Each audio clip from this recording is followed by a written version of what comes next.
वकालत का लाइसेंस जब्त, हत्यारा पति अब नहीं लड़ पाएगा कोर्ट में कोई केस।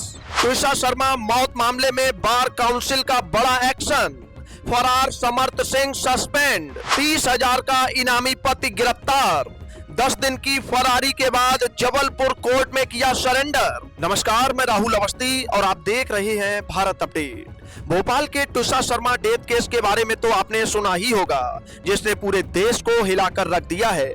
शादी के कुछ ही महीने बाद एक हंसती खेलती लड़की की संदिग्ध मौत हो जाती है और आरोप लगता है उसके अपने पति पर, जो खुद को कानून का रखवाला कहता है। जी हाँ, हम बात कर रहे हैं ट्विशा के पति समर्थ सिंह की, जो पेशे से वकील है। इस हाई प्रोफाइल मामले में इस वक्त की सबसे बड़ी खबर सामने आ रही है।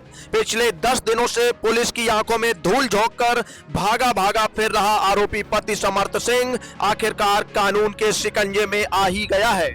उस पर 30,000 रुपए का इनाम घोषित था, लेकिन हाई कोर्ट से अग्रिम जमानत की उम्मीद टूटने के बाद उसने 22 मई को जबलपुर जिला अदालत में जाकर सरेंडर कर दिया है। सरेंडर करते ही जबलपुर पुलिस ने उसे तुरंत हिरासत में ले लिया और आगे की पूछताछ के लिए भोपाल पुलिस के हवाले कर दिया।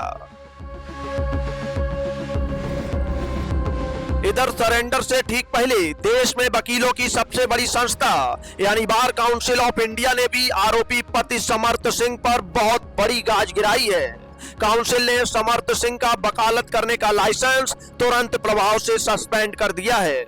इसका सीधा सा मतलब ये हुआ कि अब समर्थ सिंह देश की किसी भी अदालत में किसी भी जज के सामने ना तो कोई केस लड़ पाएगा, ना किसी के लिए पैरवी कर पाएगा और ना ही कोर्ट में वकालतनामा दाखिल कर पाएगा।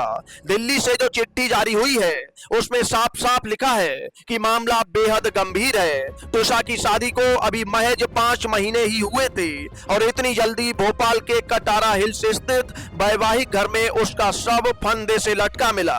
नोएडा के रहने वाले ट्विशा के परिवार का रो रो कर बुरा हाल है और उन्होंने समर्थ पर दहेज हत्या, प्रताड़ना और आत्महत्या के लिए उकसाने जैसे बेहद संगीन आरोप लगाए हैं।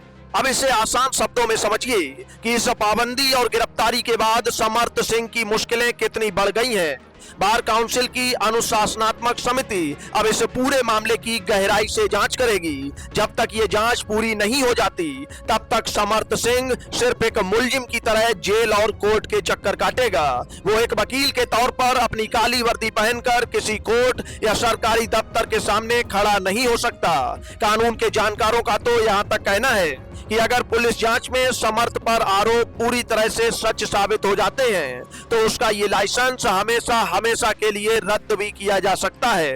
भोपाल पुलिस अब समर्थ को रिमांड पर लेकर पूछताछ करेगी कि आखिर 12 मई की उस खौफनाक रात को क्या हुआ था और फरारी के दौरान उसे किसने पनाह दी थी। ट्विशा का परिवार और सोशल मीडिया पर लोग लगातार इंसाफ की गुहार लगा रहे थे और इस बड़े अपडेट ने साफ कर दिया है कि कानून का डंडा हर किसी पर बराबर चलता है। अब देखना यह होगा कि पुलिस की रिमांड में आरोपी पति क्या क्या राज उगलता है। इस केस से जुड़ी हर लाइव अपडेट हम आप तक लगातार पहुंचाते रहेंगे।